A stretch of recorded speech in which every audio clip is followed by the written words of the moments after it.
Good morning, everyone. My name is Tosin Olaseinde, and I'm your host for today. Our theme for today is basically why digital identity is crucial to open finance in Africa. So I just want to quickly, talk about what the series is, and then we'll run into the session itself. Digital identity is a webinar series that is powered by VerifyMe Nigeria in partnership with TechCabal. VerifyMe is an identity verification by and KYC technology company that provides trusted identity verification for seamless customer and employee onboarding. They also provide AI-powered facial recognition technology for e-commerce identity authentication.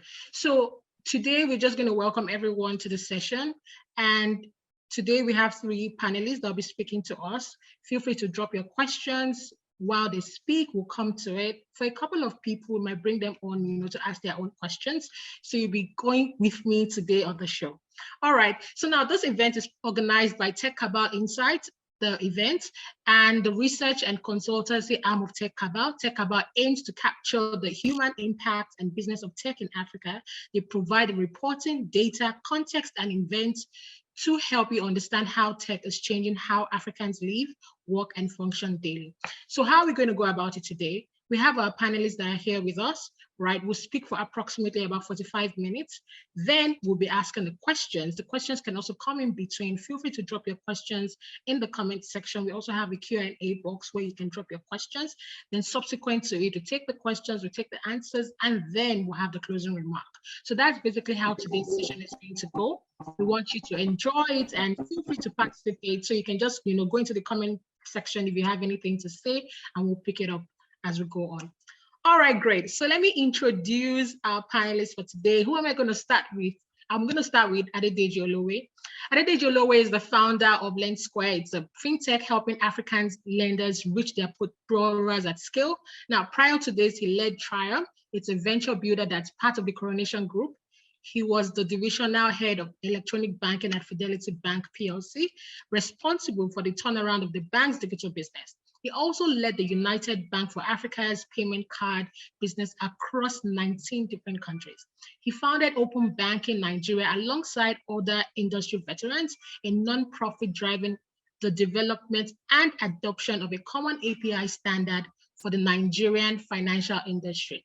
Now, beyond open APIs, Adedeji has worked exclusively within the fintech ecosystem and has been part of some of the most successful Nigerian fintechs, such as Wallet Africa, TeamApt, Verve International, and System Specs. So now I'm going to speak about Ope Adeoye, who is also a speaker on this session. He's the founder and CEO of OnePipe, and he has spent about 18 years in the technology and payments ecosystem in various capacities, including engineering, leading high-performance product teams, and dealing sourcing for M&A activities. Now, his most notable work is helping to birth and grow QuickTeller and lending services while at InterSwitch, Nigeria's largest payments company. And he also holds an engineering degree from the University of Ilorin and certificates from Lagos Business School and Stanford CPD. Ope currently serves as a trustee at Open Technology Foundation, helping with advocacy for the Open Banking Nigeria initiative. Now we also have here with us Esigie Aguele. Esigie is the co-founder and CEO of VerifyMe Nigeria. Is responsible for meeting the company's vision and mission and strategic plan for growth. Esigie is an enterprise architect, engineer, and operations expert with experience leading building fintech products and leading public sector business transformation programs in the US. He's a seasoned expert in system engineering, enterprise and social architecture, business transformation, and business development. His professional experience includes a combined 17 years in the United States, working and rising to senior management roles across several sectors, including telecom and financial services for the public sector. Now we're going to jump right into it. All right, Ope, I'm going to start with you, right?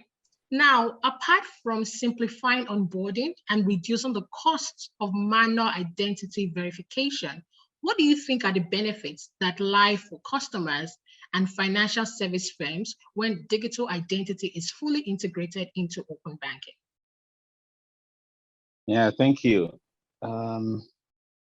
First, my response would be something along the lines of no matter what financial service you're trying to have access to, which we all need anyway, the first question every financial service provider will ask is, who is this guy?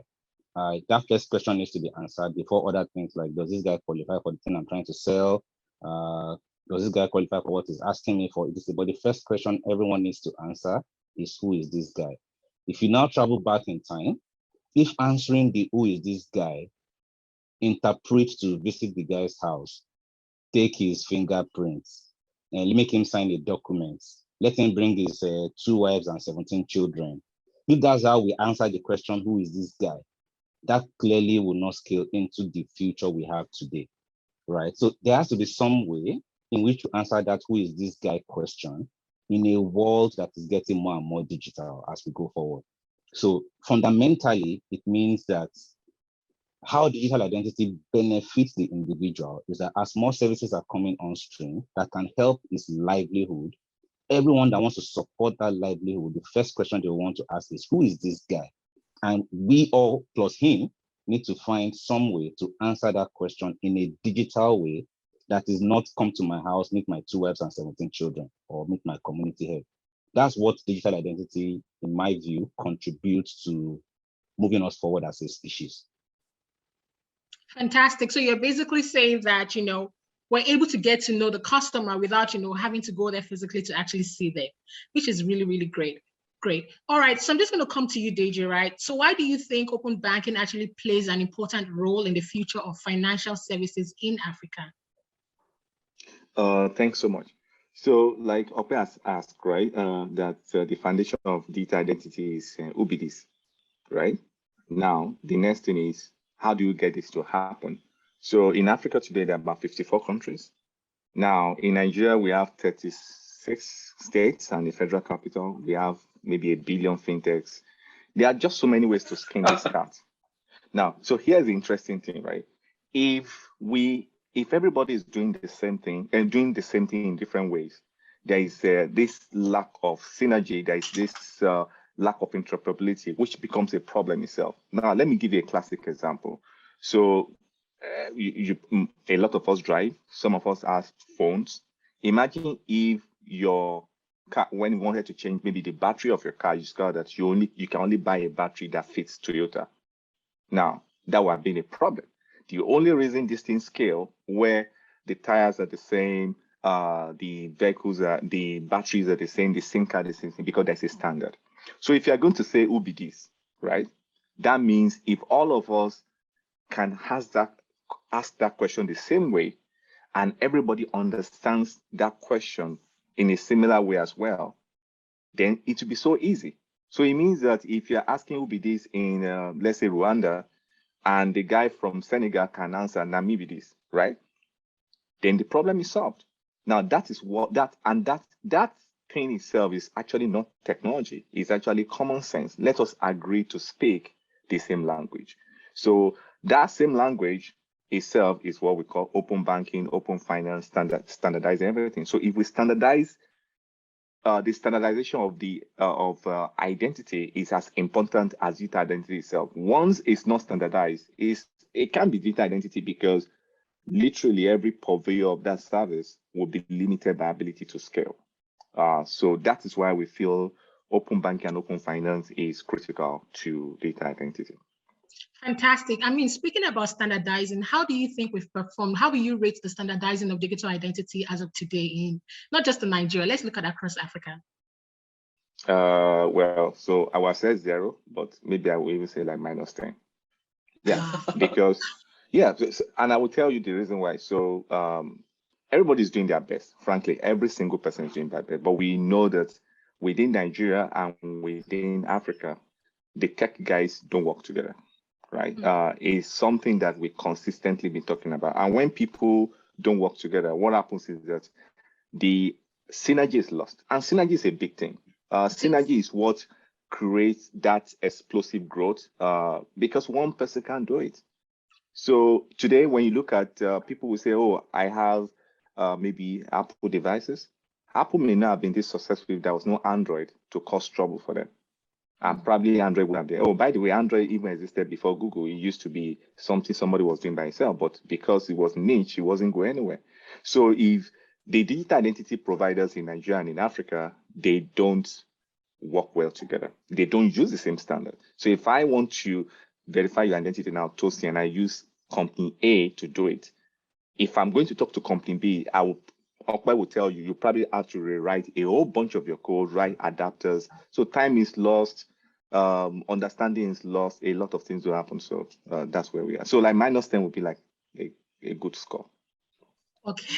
All right. Thanks for your input. I'm just going to stay on it just a little bit more, right? So now, what do you think are the biggest concerns and challenges with building out Africa's open finance infrastructure? That's to you, DJ. For me, it's actually more about attitude. Technology is not actually required to build open banking, because open banking is about coming together to agree to speak the same language. There is nothing that is required. Every single technology that is needed have even been in existence at the minimum, maybe 7, 8, 10 years. Because when you talk of APIs have been around for a long time. When you talk about writing standard, ISO 8583, which Ope spent half of his lifetime working on, have been around for a long time as well. So these things is about, can we all just overcome our ego, our ability to be the next Zuckerberg, to do this thing by ourselves? Can we all just come together, right? Behind a big bowl of pepper soup and agree that we'll speak the same language. The day we're able to overcome that selfish interest or whatever, then that's the day we all win. Because what happens is that once everybody agrees, even new people joining, we have no option but to follow what everybody understands, right? But right now the market is extremely fragmented. Everybody is trying to go their own way, and well, good luck to everybody. Wow. All right. Thanks a lot, DJ, right? Okay, I'm going to come to you, Esigie. We've spoken about, standardizing, which DJ thinks, it's a -10. I was expecting like a 40% thereabouts. So I was so surprised and taken aback. We've spoken about challenges, everybody coming together. But now we can't just talk about all of this without speaking about the big elephant in the room. What happened just a few days. I mean, it's still currently happening. I'm talking about COVID-19, right? And Esigie, I'm coming to you on that. Do you think that COVID-19 accelerated the need for businesses and financial institutions worldwide to actually rethink their verification processes? What else has contributed to the importance of digital identity today? What are your thoughts on that? Yeah, so for us, and I think that we can talk a little bit of this from our own experience. So I think COVID-19 did two things. It kind of forced people to look for alternative methods to, I would say, access customers because they could not do it where customers were coming in the door. But what happened pretty much during that year was that it kind of also opened up maybe a little way of doing things. It created a whole new world. So there was an acceleration, I would say, during the COVID year 2020. But then even after that, things almost started I would say continued to really grow really fast because people realized, the possibilities. So for example, in Nigeria, I think to a certain extent on the digital ID side, unlike a lot of other places in Africa, I think Nigeria is a little bit more advanced, where at least for about maybe 70 million people, which is still less than about 40%. You can at least verify them on a very elementary level. You still don't have enough information to get more consumer insights on those customers. So I would say COVID-19 did it, but then there's the additional opportunities that there are, and for in our economy. So for example, you look at all the buy now, pay later, microcredit lending, the need for so many products in embedded finance, whatever, lending, whatever it is. All of these really cannot happen without digital identity. So also as the need to provide more services to consumers, also starts to explode, you're also going to see an explosion in the digital identity and KYC space and consumer insight space. So I'll say those two things, COVID-19, creation of the whole new world, and then I would say people building, and it's true that people, we need to collaborate a little bit more in Nigeria.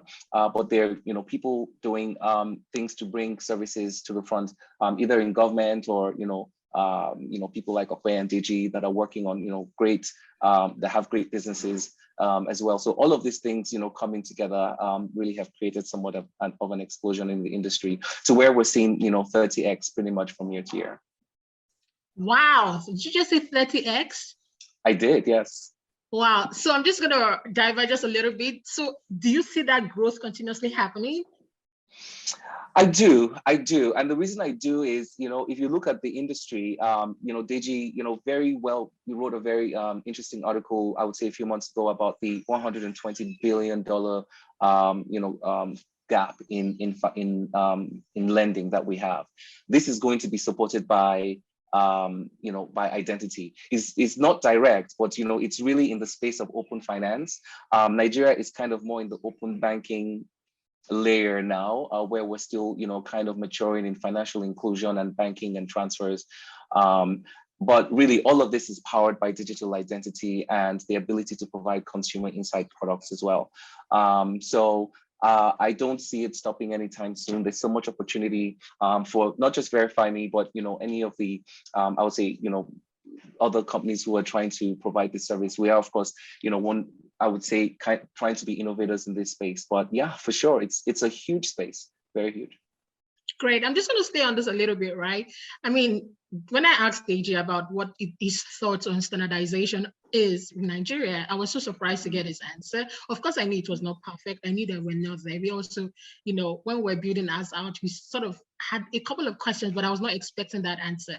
What do you think? What are your own thoughts? How will you rate it as a player in that space? What do you think about standardization? So Deji knows more than me on the history of what has happened in, you know, tech infrastructure building in Nigeria. From my perspective, I will rate Nigeria a little bit. In fact, I'll rate South Africa differently. I'll rate Nigeria differently. And then you also have countries in Africa that don't even have any infrastructure or systems as well. So we recently collaborated on a report with Dalberg, where we really showed that Nigeria has done in terms of NIMSI, you know, puts its foot forward in terms of, you know, trying to, first of all, digitize Nigerians. And I would say 40 million people, I think going from 30 to 75 in, you know, about 18 months, is commendable. So I wouldn't give Nigeria necessarily a -10. I do know that there are ways to go in terms of some of the downtime we have in terms of provision of services. But yeah, the way I would define it is I would say we're ahead of other African countries. And, you know, we definitely have some more building ahead of us. In terms of what it takes to build a digital identity ecosystem or infrastructure, Deji is definitely very right. You know, it's not really technical for the most part. It becomes technical, but you first of all need the realization, right, and the political appetite. And then you need to understand the reasons you're doing it. You're doing it so you can eventually have an open economy, which is what open finance leads to. But you're also doing it so that you can have national security and digital sovereignty as well in your country. So those are the main two reasons. And then when you have, I think, those, you know, that as a foundation, and you really understand what is driving the reason, you really then start to look at the necessary regulation and collaboration that's needed. This is where, you know, open banking and open standards really comes in. On the technical space, we do have a little bit of a, you know, REST API, which is kind of like an international standard or a JSON format that, you know, most of us use, but there's more work to do in terms of so many other data sets that are used. So it starts out non-technical from a regulation side, then it goes into kind of a specification side. But the foundation of everything is really collaboration, as Deji said. That's really, you know, if you don't do it, it's not going to happen.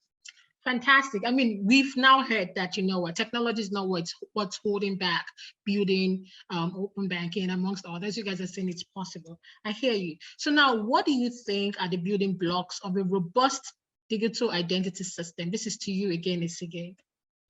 Yeah, so, you know, it's, you know, like we said, so I would say a robust digital identity system, then I would say it also includes having a lot of people digitized. This is where, you know, we still have a long way to go. So it's continued regulation, strong infrastructure, I would say open banking, and, you know, I would say system interoperability. So that's when, you know, somebody's ID data can be understood by another system, like they just said, because we have the same standards.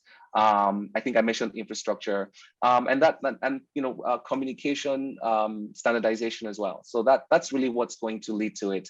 But regulation, because if we don't have regulation that says people need to get their digital ID, have regulation to control what that digital ID is, have regulation to say what what you need to access, those with those digital IDs, it also wouldn't scale. So these are all of the things that we need to have a robust digital ID infrastructure. I may have missed something, so maybe somebody can add, but definitely in my view, that's it.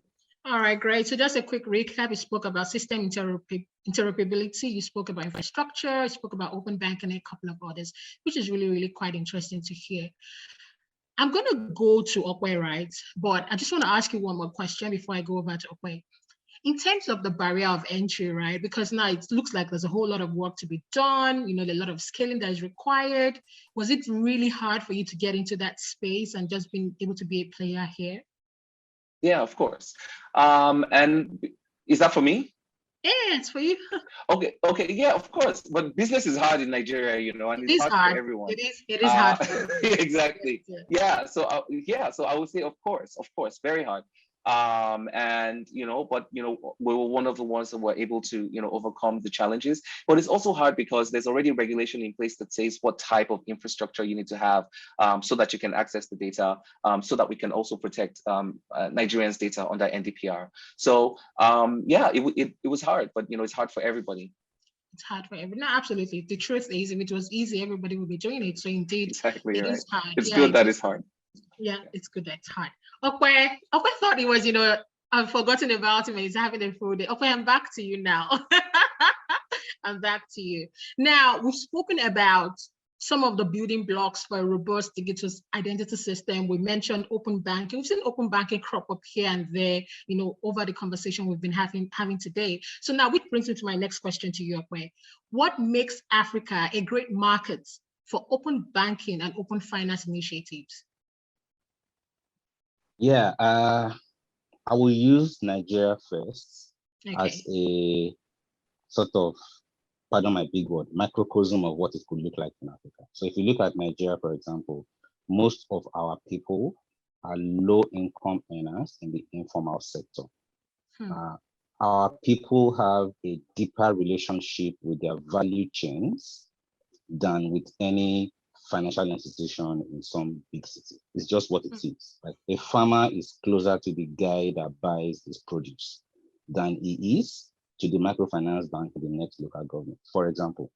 Now, if you then consider this, it means that if financial services are important to that farmer, right, then it makes much more sense for the guy who buys his produce to be the one discussing with him about input financing, discussing with him about financing his children's school fees. It just makes much more sense. I see this guy or woman twice a week.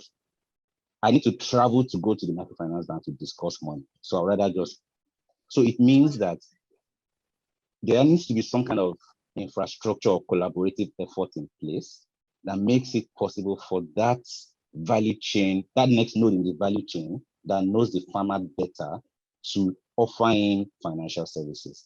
If that is going to happen, that next node in the value chain is so small from the issues around liquidity management, capital, etc., operations, even regulatory, to start talking about financial services. That's way beyond what they are cut out to do.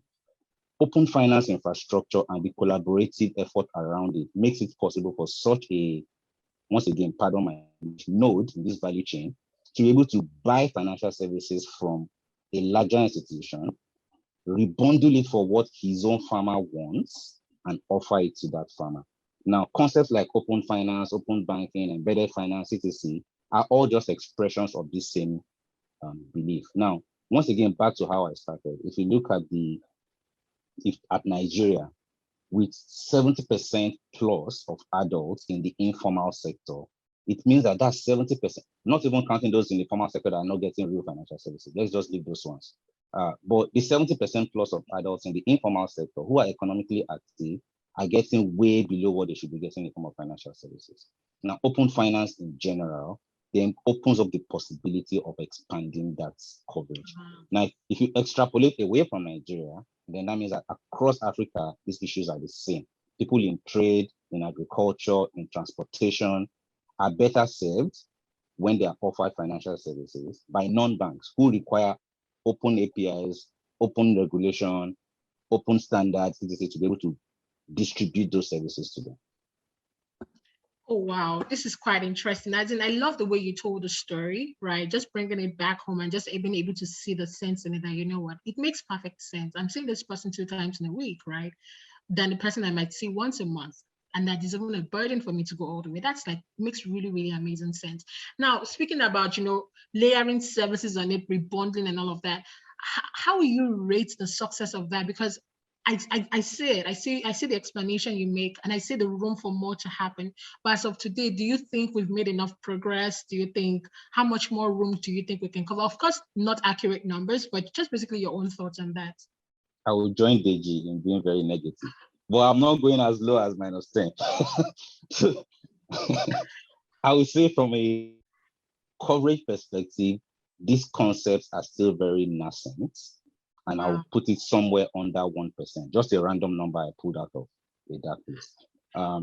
Under 1%, but definitely not -10, just because these opportunities are still very nascent. Today, once again, using Nigeria as an example, you are seeing the closest expression to this you can see is agency banking.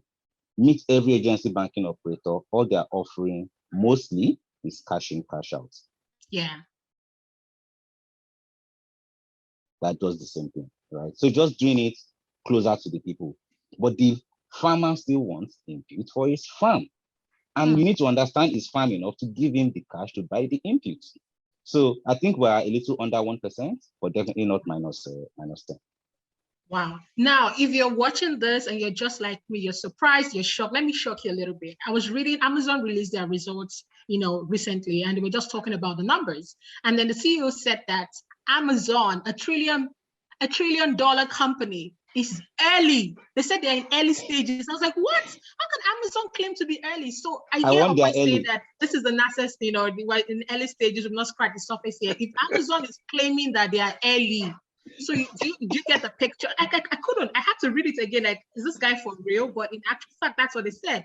So it actually then blows your mind to say that, you know what, what's the possibility? How much work can we actually get done? You know, there's so much work to be done, really. There is so much work to be done. So now, thanks a lot for contributing on that, Ope, you know, just talking about what makes Africa a great market for open banking and open finance initiatives. Now, I'm going to come back to you, Esigie, right? We're still talking about, you know, the open finance initiatives, right?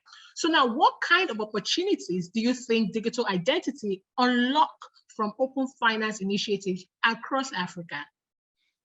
Okay, so interesting question for us, and just say, Amazon is at the beginning. After going to the moon, by the way, right? So or almost going to the moon, going to space. You know, they're very early. So it's, you know, we see it as a technology stack, right? So open finance is really, you know, is going to be, I think, what eventually creates somewhat of an explosion in Nigeria or in Africa, as people are able to get, you know, all types of services. And I really see it as a mature stage where it's about, you know, from utilities to insurance to, you know, complex loans, not just rudimentary loans as well. So it's that bigger stage. And I think that, of course, embedded and everything else, you know, that we have is in there. But from our perspective, let's go back to the history of Nigeria. Over a decade ago, you know, we really were very limited in terms of payments and transfers. And when the government wanted to solve this problem, I think they realized that a digital or unique ID needed to be, we needed to come up with it because you can't have payments without identity. In fact, some people argue that identity is payments, right? You need to know who's sending and who's receiving, and it needs to be empirical. So enter BVN. And as you can see over the years, what has happened in Nigeria, and this is really relates into all the V's of data in terms of volume and veracity and variety of data, as we've, you know, really continued to explode in payments, types of payments, and what we see as payment attributes. you would now see that's kind of like the second layer, right? So identity really is what powers mostly the payment and payment attribute layer, where you really are looking at when we sit today a lot in Nigeria. And what that really does is the next phase is it also kind of enables a data as a service layer where, you know, the payment attributes are so essential along with other data sets that, you know, organizations like VerifyMe have, you know, are key to, you know, providing more consumer insights, right? To customers and linking that in a federated environment, you know, for security, you know, as well. So that's ability to provide consumer insight is what powers really, for the most part, a lot of open finance, right? So if you're asking for the line of sight in terms of digital identity to open finance, is that digital identity really powers the financial inclusion and banking and payment space, which evolves into the ability to understand your customer better for consumer insights, which, you know, kind of powers an open finance layer for an economy. And this is all leading to what, you know, some people would say is, you know, the open economy. So it's a little bit complex, but really we look at it as those steps. The stack getting to open finance is really from identity to open banking to open finance. Wow, thanks for sharing. Which was really, you know, just being able to hear, you know, what the kind of opportunities that actually lie there.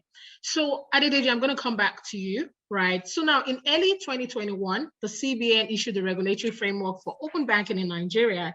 And it was basically defining how data sharing should actually occur within open banking. Now, as well as the requirements for accessing data and APIs. Why was this release an important move? And what can other African countries actually pick from it? What are your thoughts on that? Yeah, thanks so much. Right. So when it comes to open banking and open finance, well, so there's a little bit of difference in that. Nobody's doing open finance for now. Anyway, it's where everybody's going to. So when it comes to open banking, it usually sits on three core pillars, right? You talk about the regulation, right, which is something that says, you guys must do open banking. You must open yourself up. And then the standard that says, this is how you open yourself up.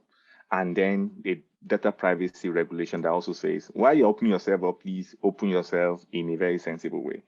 And so if you look at what happens in Europe, for example, you have the PSD2 being the regulation, and open banking, for example, in the UK being the standard. In Europe, they have 10 confusing standards. And then you have the GDPR being the standard for data privacy.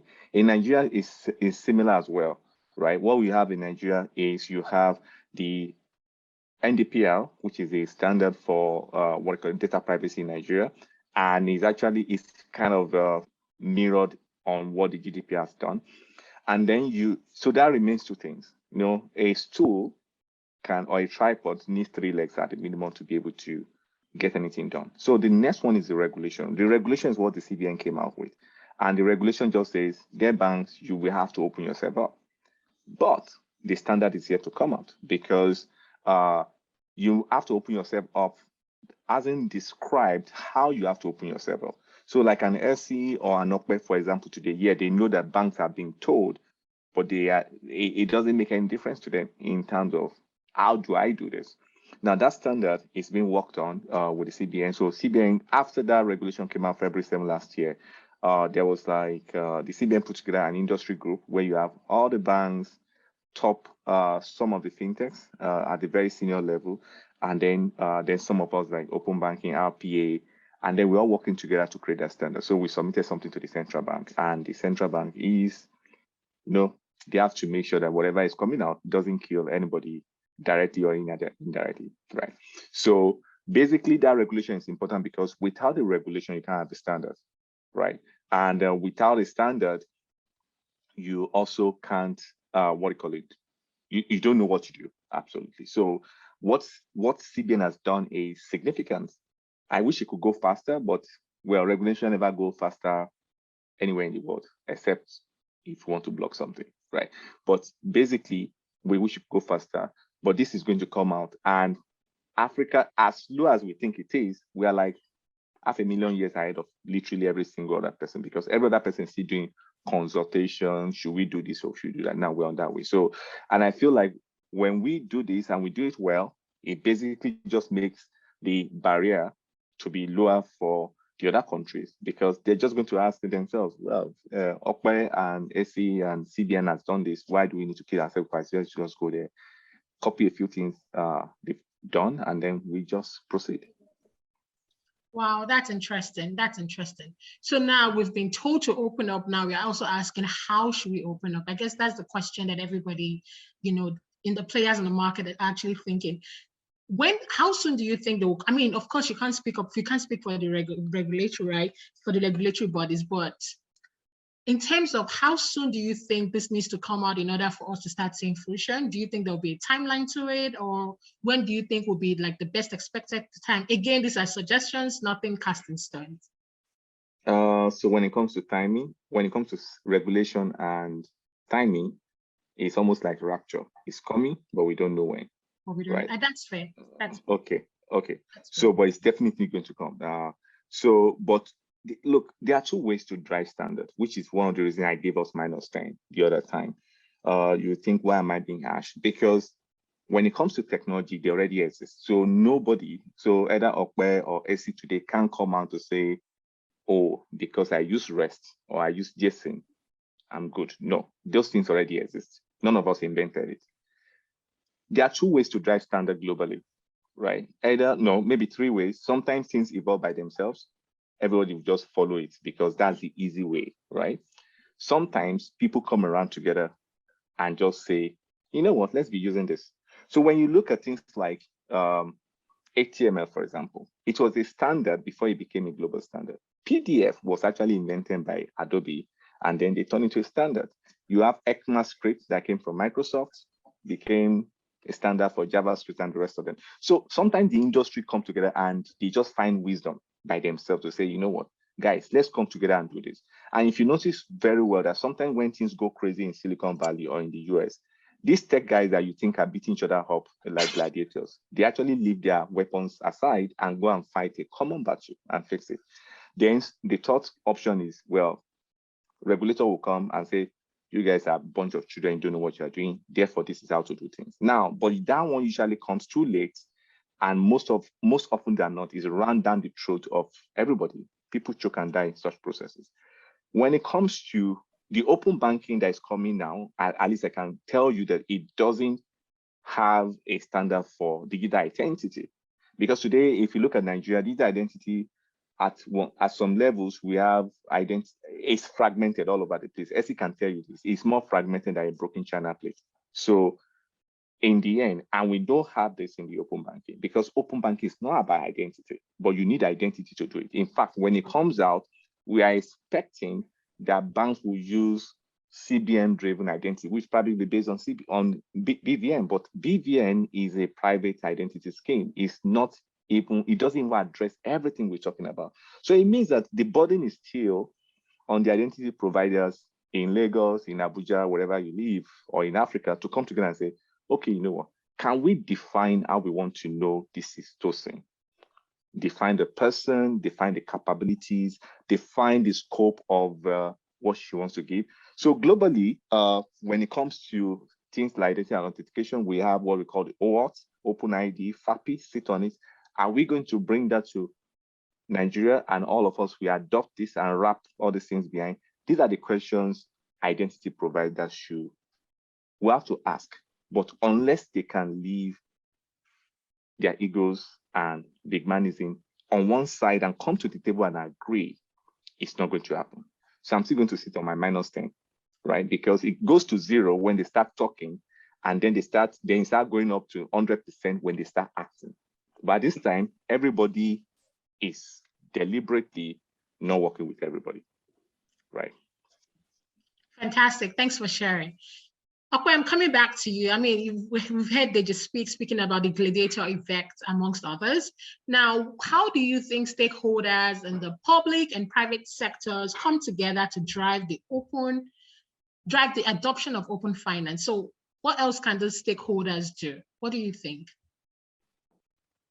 I think from an entry point perspective, a proposition or a set of propositions is how things should start. As a man on the road, why should I bother to digitize my identity? Like, what's the need for me? We've seen effects like trader money and things like that. So, and I'll give once again, back to my storytelling. Some company was going to do something in the North recently, found a way to gather 10,000 people to, for the first time, register for BVN. On the promise of, if you register for BVN, I will start paying you money to collect your produce, right? This motivation made people in 8 local governments come together to do what they were asked to do. So I think it starts from a proposition. And I think most times propositions are better led by the private sector, I think. Just because propositions that will be sustainable need to have some kind of monetary gain or value to the organization planning. So I think policy makers, pardon my background noise, please. Policy makers should find ways to create frameworks that allows private actors to create propositions that benefit them for the step one. Number 2 is then creating frameworks that allow such things to find their way to the grassroots. Now, if these propositions are clear, if there's standards and modes of operation that are driven from the center, that then forces all the private actors to come in. That's what I think.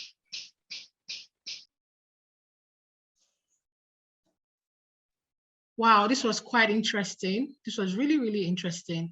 And I'm just here thinking to myself about the things that you said, just basically just those points, just thinking it through about, how do we then, make it come to fruition. You said something about how you think that private institutions should actually lead it. Adedeji, just one thing. Do you agree with Ope on this? What are your thoughts on that? Do you really think that they should be at the forefront of it? What do you think? So I actually support what Ope has said 100%, and I will tell you the reason why. So the private sector guys are the people on the street. They are the ones that know where the shoe is pinching them.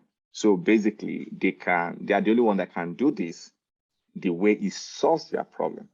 So the problem with government-led regulation sometimes is that because the government lives in a different planet than we do, right? So even with the best of their effort, even without any form of malice, any form of incompetence, it still can't hit that thing because they are not in that space. A guy that is a minister does not have a risk of the business going down under him. He doesn't have all those issues. And it's not on the street. But an Ope and SC on the street understand that if I do X and it doesn't work, I can pivot quickly to do Y to solve the problem. But you don't get that. When government bring out regulation, fine, take it or hug and retripo.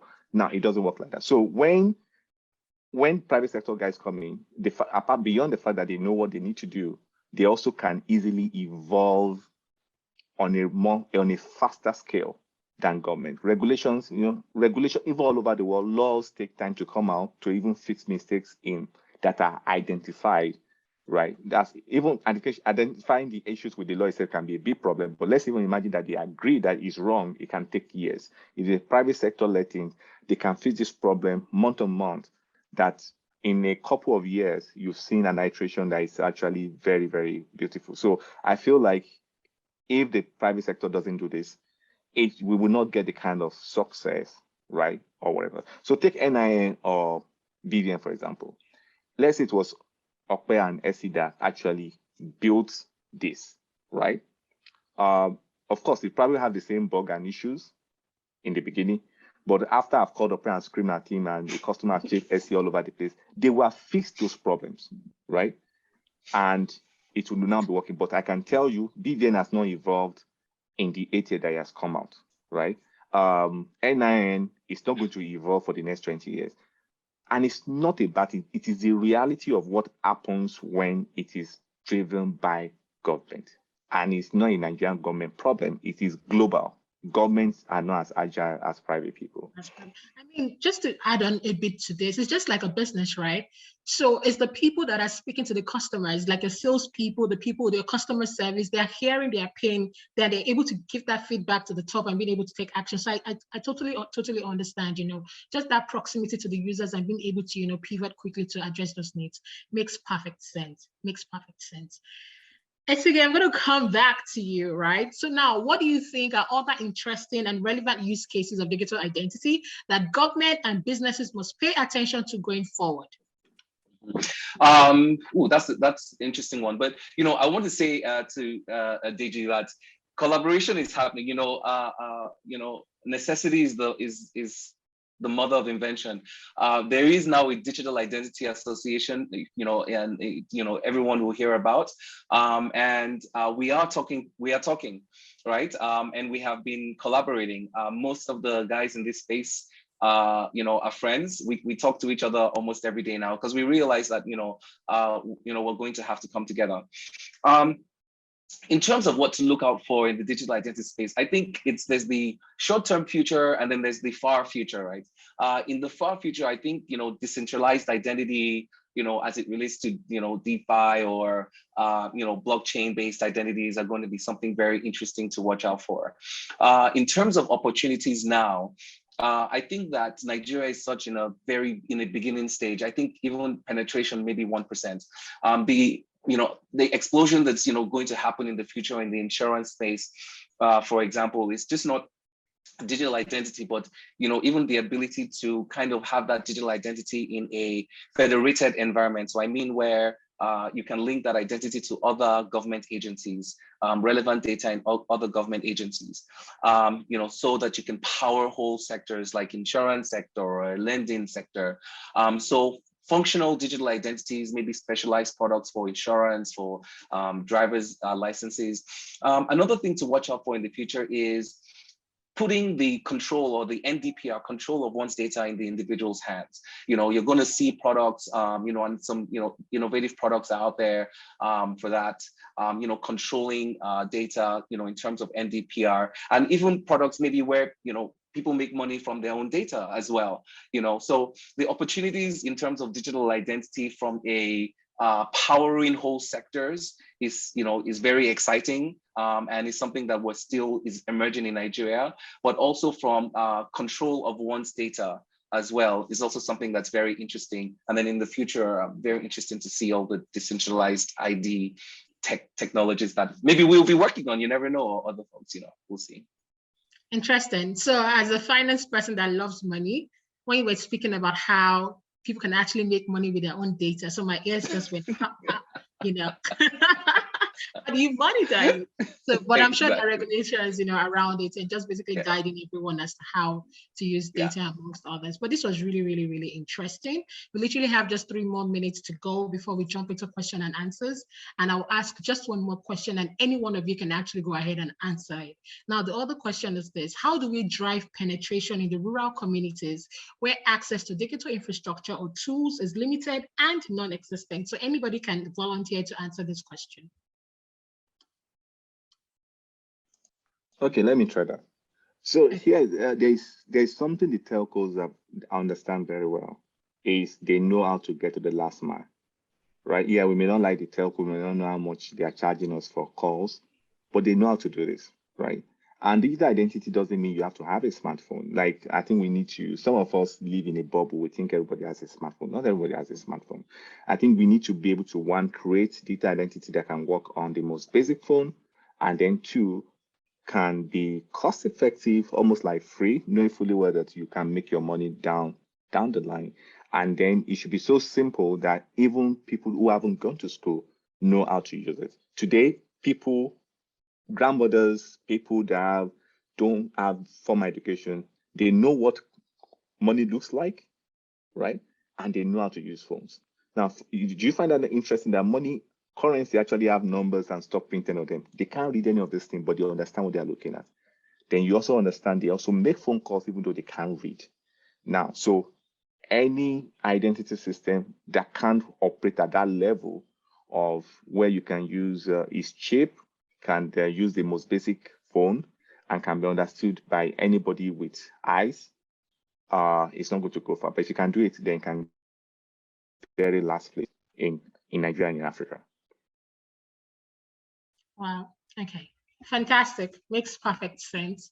I love all the storytelling. I love, I'm still really fascinated about that story Ope told about a community that they were told to do something and everybody just sort of came together because there was an incentive.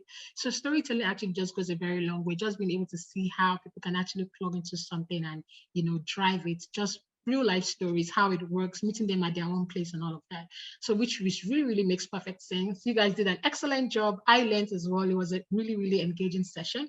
So finally, I've been seeing the comment section buzzing, a couple of people wanting to ask questions amongst others. So can you guys just please drop your questions and let me go. So I'm just going to take a couple of them that they've asked, and instead of me directing it to a particular person, I'd rather any of our speakers just say, what they're going to go for it. So this one is from Olabankole. He says that what are the main 3 obstacles to technological integration and collaboration between governments? So I don't know if the government is speaking about, if he's talking about local government and federal government, or if he's speaking about the governments of different countries. So I think anybody can volunteer to go for Olabankole's question. Let me go for that. So Okay. like I mentioned, right, collaboration is about everybody leaving their self-interest behind. And it's a difficult thing. When people come together to solve a problem, they always solve it. We all see this happening all the time. You go online, you look at some of the best platforms or software technology, they are open source. From Linux operating system that powers both the underbelly of Android, all the Linux, everything. It's fine. When you look at Java, open source. When you look at MySQL, open source. When you look at a lot of most beautiful things we all love in this world, they are open source because people actually come together to make this thing work. So in reality, if we can overcome that, it will happen. Technology is never a problem for collaboration. It's always humanity, but humanity is difficult to crack. The code to human beings can be difficult to crack, right? I don't know. So if we can overcome that stuff, we'll do it. And look, to be very frank, if you look in Nigeria today, like we all don't like most banks, and I don't like most of my banks as well. But the one thing you can't take away from the Nigerian banks is that they actually collaborate with, like the money I have in bank A is not in bank B, right?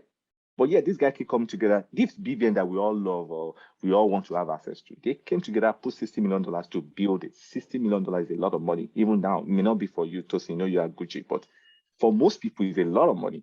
And they put it together to do. NIPS, they built it. InterSwitch, they built it. UPSL, they built it. They keep building these things and things keep happening. And then we sit outside and keep pointing fingers at them, how I was debited for X or they didn't answer me on time. Can we just build something else? We can do it. So when people collaborate, amazing stuff can happen. So human nature is a big problem. Yeah. Amazing, amazing, amazing. And that's the information. I was not even aware that it was that amount of money, but thank you for sharing. Fantastic. So now somebody asked another question and any one of you can volunteer to answer this. It's Olaide Aziz says that I understand and appreciate the need for a standardized digital identity and the potential it holds. However, how do we ensure that data privacy, data protection, and the risk of the data falling into the wrong hands? How do we protect that? So anybody want to volunteer? Yeah, I'll be happy to take that. And, because we live with that every day. It's one of the biggest things we invest in. We look at data protection in, I would say, maybe a few different ways. There's the information insurance, the information assurance part of it as well.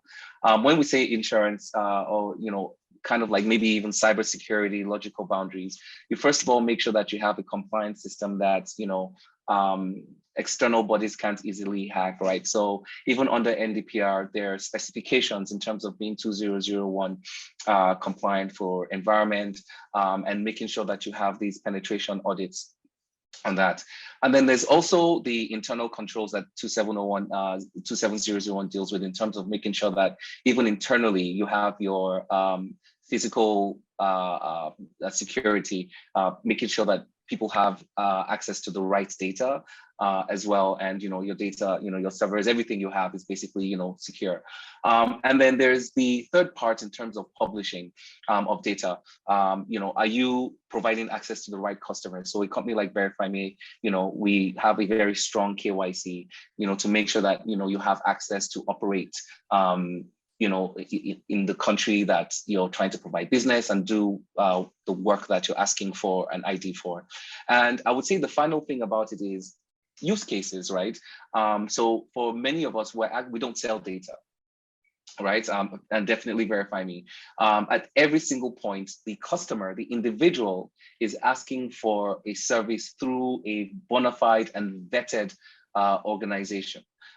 So it be it a bank, an insurance company, a loan provider, a utility service provider.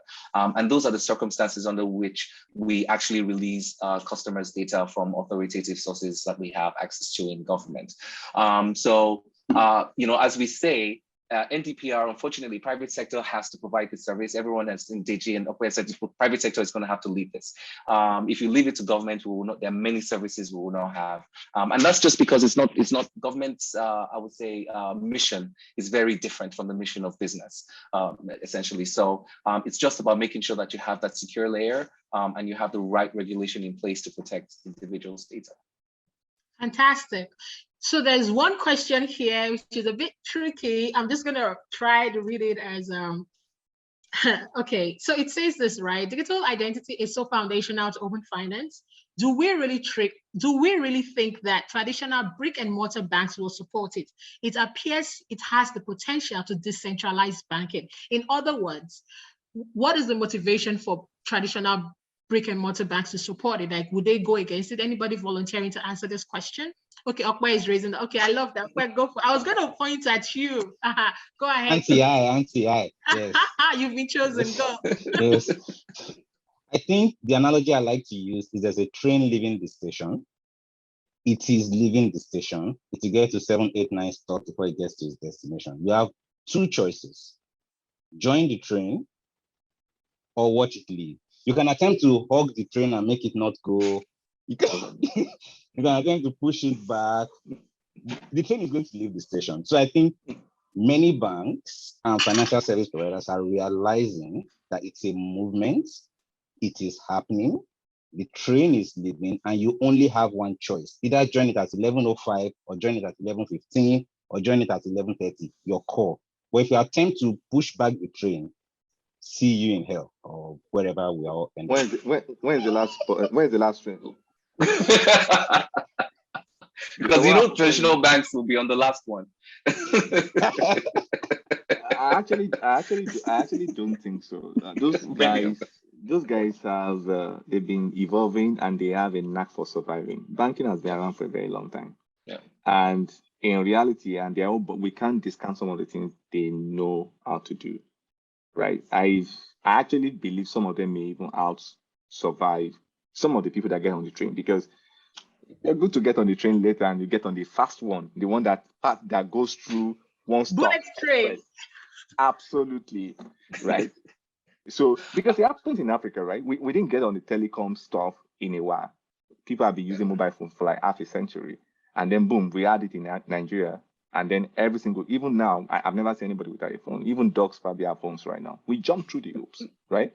I was talking to you guys offline then about IPNS gigabit internet. Now, suddenly some people have 1 gigabit internet in Nigeria. I know how many years it took to even have 100 Mbps. In the US, 25 Mbps is even the standard for broadband. So some people may jump, but then one thing is sure: if you don't get on that train, L is coming. Sorry, to layer on that very quickly. Yeah, to layer on that very quickly, even from a strategic perspective, companies make choices, either to come late or to come early, right?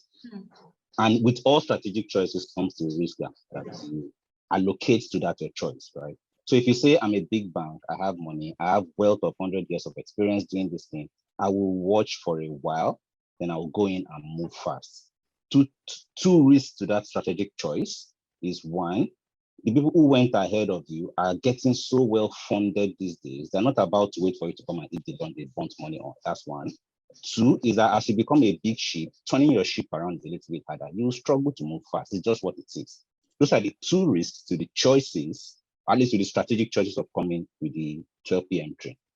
Yeah, fantastic, fantastic.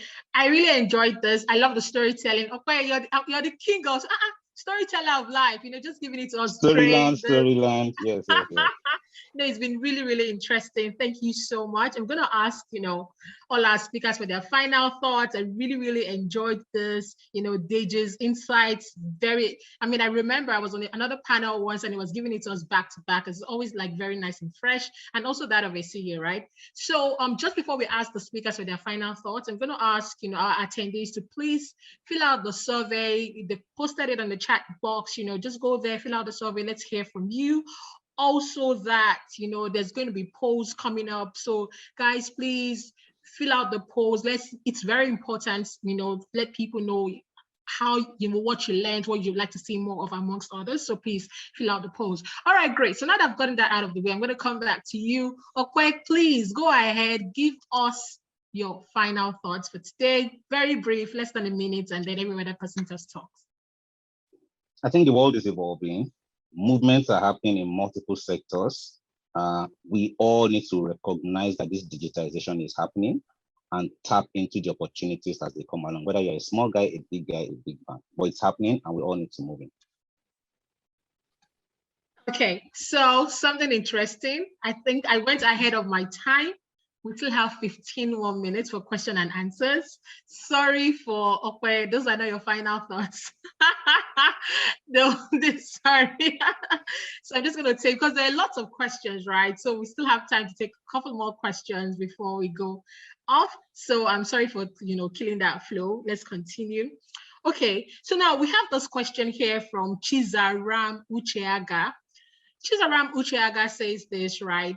Are there more robust private sector driven alternatives to government identities systems that are equally recognized as BVN and NIN? And what will it take to get there? So anyone volunteering to answer this question? Yeah, so I would love to take that. So the basic answer is really, apart from BVN, and then the answer is no. And I think in the future, maybe when we get to, you're talking private sector identity here, maybe things like blockchain that can make it more secure, you get to maybe that decentralized identity, tokenized identity that is used cross-platform. But, one of the problems with, I would say, privatized identity really is national security, right? Especially when it becomes, everyone says data is a national security asset. And countries have to look at, that number one, national security is, do you have true digital sovereignty when your national or your authoritative identity is in privatized hands? That's number one. And I'm not saying whichever it is, but it's just something that needs to be assessed. No. The second thing is that, because at the end of the day, when you're using identity for transactions, right? If you look at, the edge cases of what could happen, these transactions could fall into cases where they have to be adjudicated, right?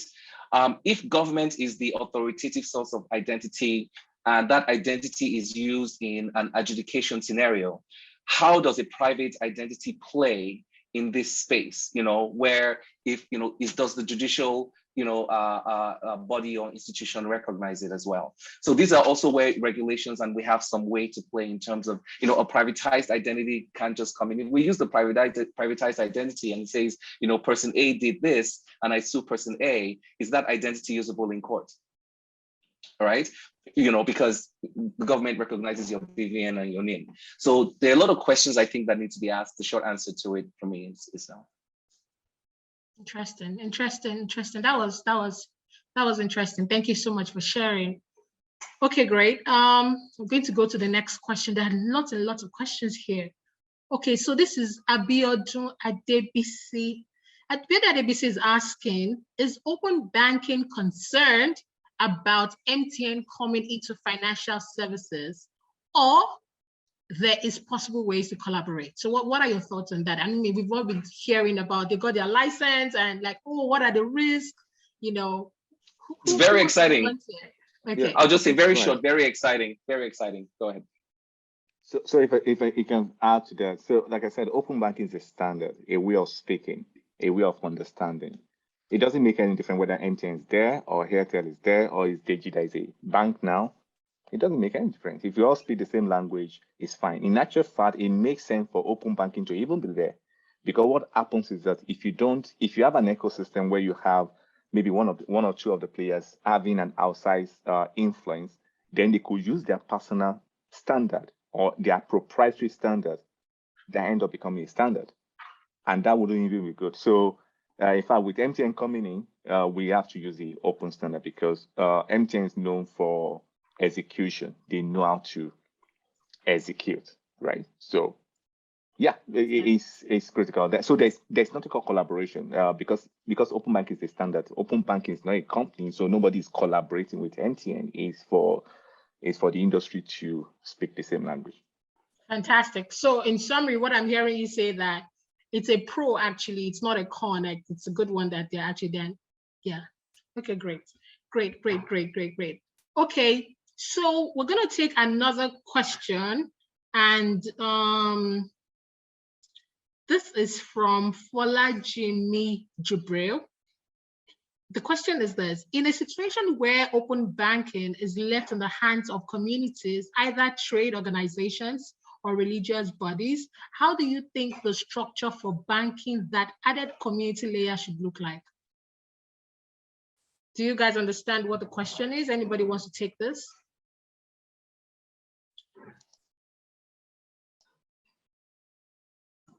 Did you unmuted your mic? You want to say something? The question is. I can't. I don't think I can do justice to that question. Okay. Okay, we can skip it. Let's skip it. It's okay. Okay, we can skip that question. Okay, so there's another one here from Temilolu Oluwabusola. It says, with the introduction of the recently connected Google Equinaso undersea cable, don't you think that should drive reachability locally and internationally? I think I can answer that. The challenge with internet in Africa and Nigeria has never been about maybe Google Fiber or maybe One or MTN, whatever. It's always been the last mile. And the last mile meaning, look, you have this massive capacity that is sitting at the seashore and then getting to the last person, right? And that challenge is being resolved, right? Even though it's taking us too long to get there. So I think One got in like over 10 years ago. It's just until COVID happened that people like maybe Fiber One side getting fiber to everybody. But that's still like 0.001% of every Nigerian. Yeah, for me, I feel like the last mile solution is actually going to be with the likes of the telcos. You are talking of MTN, Airtel, 9Mobile, and Glo. And they probably be using 4G, that's LTE, and 5G technologies to do that because you can get very decent speed with 4G, maybe up to like 25 Mbps or even more.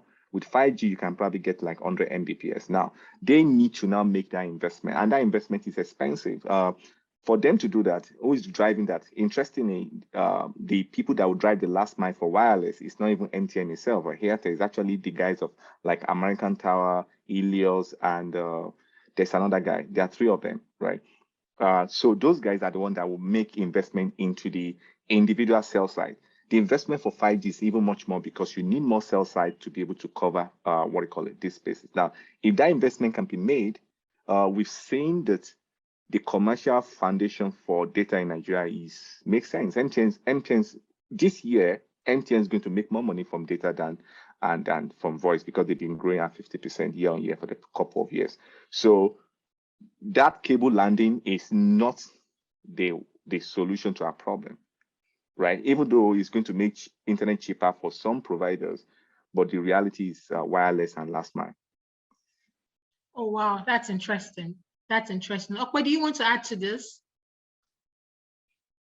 Yeah, I was just about to say that the cable landing, what it could potentially do for us is accelerate digitization, not exactly directly things like open finance and things like that, but that's on one side. And then to quip on what Deji is also saying as well, is that the cable landing is, okay, thank you, welcome, right? It needs to get to the absolute last mile under economic constructs that work. Where I would slightly disagree with Deji is that I think that just like how we're seeing with the decentralization of power, power as in NEPA lights, not so decentralization of power. Different topic. So I just think that in the same way, getting last mile internet to the individuals, the homes, needs to be with smaller companies that can do deals with these companies like Google that land the cable to get it all the way to the end, whether it is long distance radio, whatever they need to do. The guy that services my estate just services like 5 or 6 estates here. If that guy could work out some way to get a deal directly from Google, that would be great, without having to go through the telcos and etc. So I just think that smaller distribution mechanisms might be more efficient than waiting for a telco to potentially cannibalize itself. Yeah, but I'll add to that, and I completely agree with both. But when I look at it, for that last mile, it's a little bit capital intensive, and there's almost a chicken, before the egg scenario in terms of the financing those guys need to do the last mile implementation, and the I would say pocket of the community to pay the service fees that make it worth the investment. To complete that last mile in that community, so because even when we talk about data usage, we still have not too high a percentage of people who can pay those monthly subscription costs for things like last mile. So I completely agree with everyone that it's really not about it getting to our shores, it's about the last mile. But connected to that last mile is I think people are looking at is the ROI really there, if we go ahead with this, huge capital intensive distribution, for things like fiber. So if I may add a perspective. And so that's where Deji said 4G. By the way, that's why you said 4G. So if I may add a perspective, see, here's the thing, the challenge with doing business in Nigeria at scale is because everybody thinks investment is like treasury bills, right? So you put in $1 billion, you get 20% at the end of the year. You travel to Monaco and your life is made. No. I recall very well when fiber came around, we used to tell some providers, lay fiber everywhere. They said, no, it's not possible. They want to charge you 1 trillion for what? Then Fiber One came around. Fiber One charges just, I think, 11K for the cheapest. Everybody has it everywhere they have it, right? You're talking about data, right? Nobody does data subscription like that on a monthly basis. Everybody is buying data, 100 naira, 200 naira, 1 gig. They watch one gist or gossip online. If it finishes, they buy stuff. It's addictive. Now, if that thing doesn't make sense, ask yourself, how come MTN data is good? They're growing at 53% year on year over the last 2 years. They are going to overtake voice today. And on MTN, on MTN, you can get 40 Mbps on your phone. You don't know anybody. The legacy guys who used to give out this argument of capital intensity and everything, they're all getting blown out of the water. So in reality, right, this data thing, we think is expensive for the poor. It's because we are trying to sell to Tosin and Esigie. Sell to Deji and Ope. We are on the street, right? Give us 1 gig data give us 1 gig of data for 50 naira. You see how people consume this thing in a crazy way. So if ATC, Helios, and the rest of them, they're able to get investment, for example, directly from Google, where they're able to multiply their, their base station, maybe 5x, 10x over the next 5 years, then you can be sure that MTN, because what MTN will just do is to run those services. MTN doesn't operate, and those stakeholders, they don't operate their base stations anymore. So they depend on these guys. These guys are the critical guys, and there are 3 of them. Nobody knows about them, but they are the king of everything, right? So if Google gives those guys $1 billion, everybody will have internet at the cheapest price possible. Yeah, no, I do agree, but it's taken us a while to get to this realization. But I do agree that we've realized that everybody needs and uses a lot of data in Nigeria. Plus, we're a very high population. But I do know, 5 years ago when people were talking about this, I think folks were still learning the industry, and kind of having this argument. But yes, the time for this kind of data, this explosion in last mile is now for sure. Interesting. I enjoyed that. Enjoy listening. Even though, Deji was trying to shade me, but it's fine. It's okay. I don't know how I got roped into that one. You know how you got roped into, Deji, I'm in the streets, so I'm in the streets with you. Okay, great. So now we have another question. This is from Lekon Oyebamichi. It says this, right? How cheap can getting a customer digital identity get? Will we get to a point when fintechs can actually get it for free? This is definitely going to go to Esigie. What do you think about this? What? No, I want to kick you out of business. I'm just like, no, Nigeria, everyone wants everything free. Let's pay a little bit. This is a question that you also ask me, Esigie, why isn't it free? Here's what I would say about it, right? It's about making it affordable. And, not just digital identity. I'll give you an example. 4 years ago when we started, the average address verification in Nigeria was about 1,500 to 2,000 naira. Today, we're doing it for about maybe 650, 600, 650. And part of that reason is because we've been able to use technology at scale, and all of that. Why are you laughing at me now? So what I would say about identity is, and if you look at most developed economies, it's not free, right? There is an authoritative source of identity. What we advocate for, and we try to work with our government partners with, is to continue to reduce the cost so that our customers feel very comfortable doing, even if it's 1 million a day transactions. And I think that's eventually going to happen. The market is just going through its, its fits and turns. But, at the end of the day, there's a value chain. Identity is going to switch in the future in Nigeria. And it wouldn't just be identity. Identity, it took me coming to Nigeria to realize that actually when we talk about in for example, in the States, when Equifax, checks your credit, they actually do an identity check first to make sure that the social security number that you gave them is real. It's kind of basically bundled with consumer insights. And this is the future also in Nigeria, I think. So the question is, why would it be free, right? It needs to be affordable for our customers. Fair. Okay. So please, please. Okay, go ahead. I have an opinion on that. Everybody. So Did you want it to be? Yes, absolutely. And I will tell you why, because people need to understand how ecosystems play, right? So of course, it may not be free entirely, because I represent, for example, an ecosystem of lenders, and I deal with these guys. Every small amount is a lot of money to them. Tosin, you run Ladder, you know what it means. So let's say on Ladder right now, you are signing up 100,000 users. That's 650 dimension to you. It adds up. It's like 6.5 million. No, it's not that's just for a high value. No, it's not 6.5 million. That's 65 million, Tosin. It's actually no. But hold on, that's for a high value transaction. 650 not for everybody. AC is okay. It's for high value now. This is very rich now. This is very rich. AC is my customer now. Tosin, once you know that you're going to grow your additionally by 100,000 users this year, and then it's going to cost you 65 million to just verify them. Remember, out of those 100,000, probably only 10,000 of them at best will even provide you economic value, right? You make money by the margins you make on the insurance. Now, by the time you do your math, what do? You figure out that you can't use those things. What do? You just move on. That's exactly the problem. Now, I'm not going to blame Essie because he's not a bad guy. No, he's a good guy. He's my friend.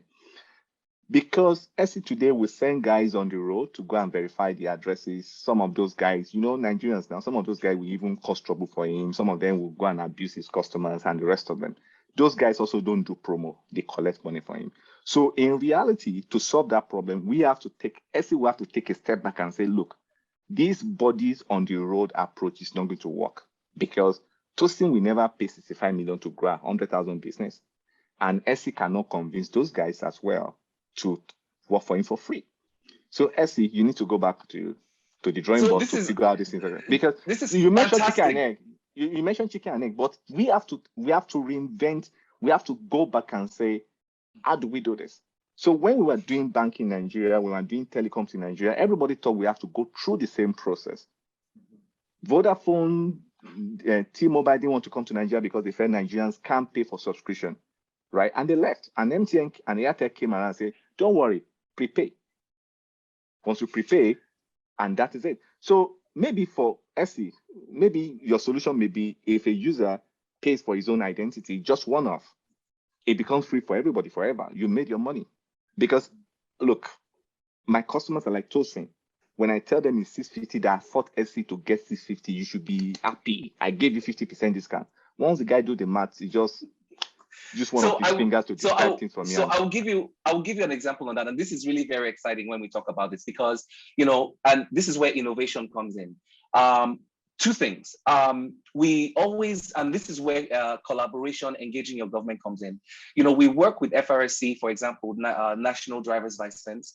You're going to see products in the future where you would get a tier 3 KYC level address verification through even real time, because you have government agencies that are going to be collecting that data in their functional process. And that 650 will go down to things like 20, 30 naira. That's coming in the future. We also have fantastic technologies now where we can give a location of, you know, any customer with their phone number. So these are actually addressing services that we've actually put together to augment the expensive, traditional, old model, you know, of going to somebody's house.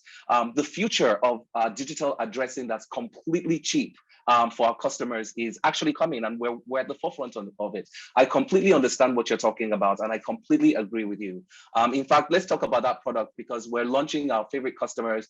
We're actually going to be giving our mass market addressing product in our beta for free to all our mass market customers, so that you can locate anybody using their phone number, of course, under NDPR processes. And we're launching that within 30 days as well.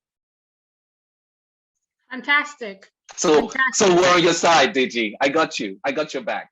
Okay, Deji, he says he's got us because, you know, I got all of you. Yeah, for sure. All right, great, sure. great. Okay, great. There's another question here. It says anonymous attendee. And Deji and Ope, if you don't want to answer, that's also okay. It says it's directed to Deji and Ope. What are some of your thoughts around fintechs using screen scraping to create third-party data sharing? So what do you guys think about this? If you want to skip the question, that's also fine. I can speak about it. Okay. Right. For me, that's amazing tech. I love what these guys are doing. First and foremost, screen scraping is not illegal, no matter what banks tell you. This battle has been fought in the US. They lost nicely. They fought it in Europe. They lost as well, right? Because screens, usually what happens is that, look, a bank gives me access to my ID, to my account, and I'm giving access to Tosin, right? I'm an adult. After that's why children don't open bank accounts, right? Okay, my daughter has, anyway. But basically, adults, once you give out this thing, is you.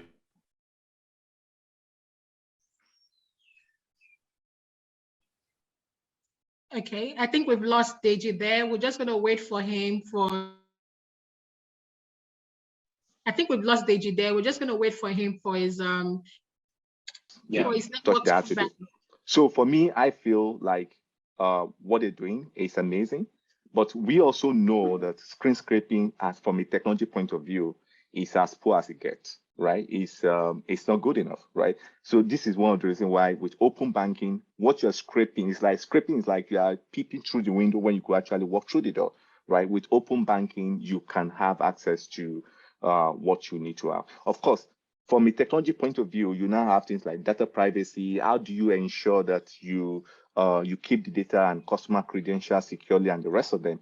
Customer credential has always been, for those who have been in cards, maybe like Ope, you always have high encryption system to keep it. Technologically, you can keep somebody's PIN without encrypting it, but we all know it's a very stupid idea. Same way, take the same, the same standard, the same idea to that you use for cards, which is very secure, to screen scraping or to open banking, and then everybody's fine. Now, open banking is driving the next wave of growth in Europe. So if you come to Europe right now, open banking is everywhere. Banks are linked together. All the fights about we don't want things to share, those fights are gone. Visa spent $2 billion to buy Tink. They were going to buy Plaid for $5.7 billion. The US government even felt that was important, right? That they scrapped it. They didn't allow the deal to go through. So to the guys doing screen scraping, good job and good luck. Great. One more question before this is our last question. It says this, anonymous attendee as well. I would like to know why CBN did not classify BVN as a valid form of identification in the mode of NIN, NIN, international passport, PVC, etc. So does anyone have the answer to this question? Maybe sure, I can try that a little bit, So the folks who classify our national identity or identities, or the people responsible for that are our House of Assembly and Senate, basically our legal institutions. The law of Nigeria is what classifies identities. And in the NIMSI Act, the foundational identity that's classified is the Nigerian identity number, NIN. All of the other identities are functional and are supposed to be harmonized or jump off of that foundational ID, which is NIN. So CBN's classification, it wouldn't, it's not, I would say it's more of the federal government that will classify the identity, not necessarily the Central Bank of Nigeria that will be responsible for it. Okay, great. Thank you so much for sharing. So guys, this brings us to the end of our session. It was so enlightening. Have to learn a lot, new terms, what the future plans are, what we can do better, challenges, strengths, amongst others. So, I wanted each of our speakers to actually share our final thoughts. Okwe's final thoughts came really early, so it was like mid-thoughts. So I'll be going over Second now. one. Okay, Okwe's second final thoughts. No, it will just be the icing on the last cake. I've already used all my... Okay, so I think just to add to what I was saying before, the opportunities are here.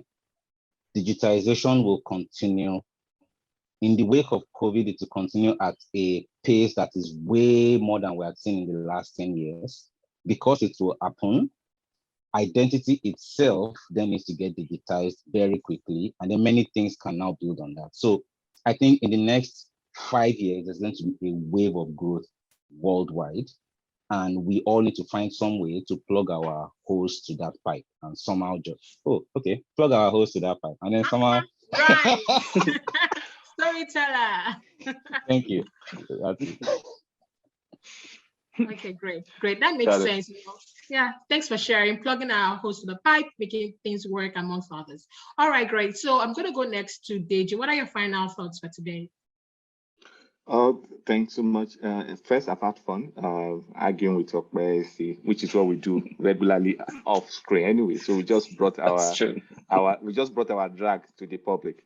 But for me, I see a significant potential in Nigeria and in Africa. I feel this is the only place where left for growth. So you see what happened to Netflix. They got beaten up this week, like 35% drop in valuation because growth capped. They're going to be back.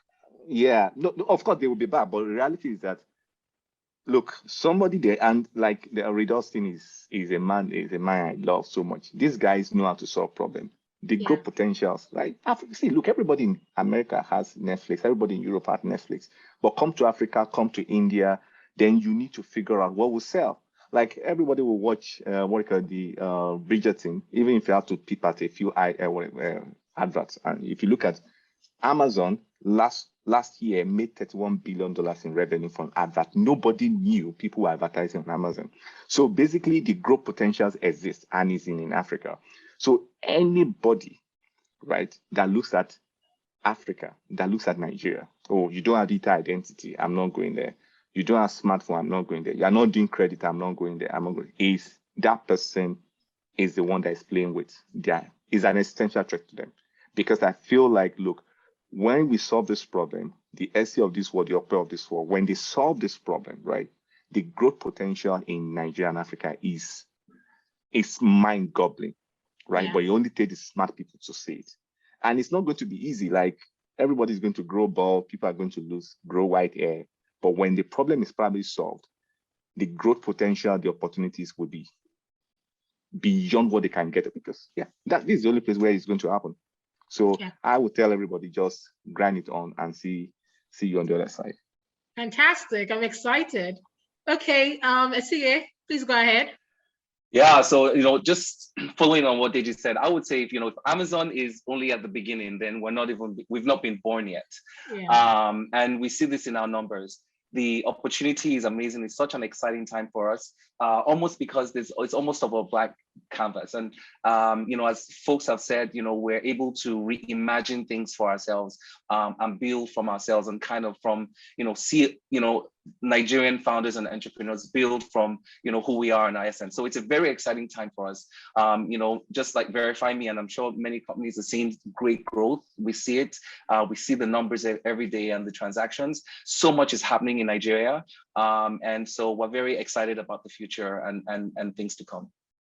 Fantastic. Thanks for sharing, Esigie. So guys, thank you so much for coming. I love the energy. It was insightful. The learning was fun. I love the storytelling. Everybody brought their A game, and I appreciate that. Thank you so much for contributing with so much joy and flair.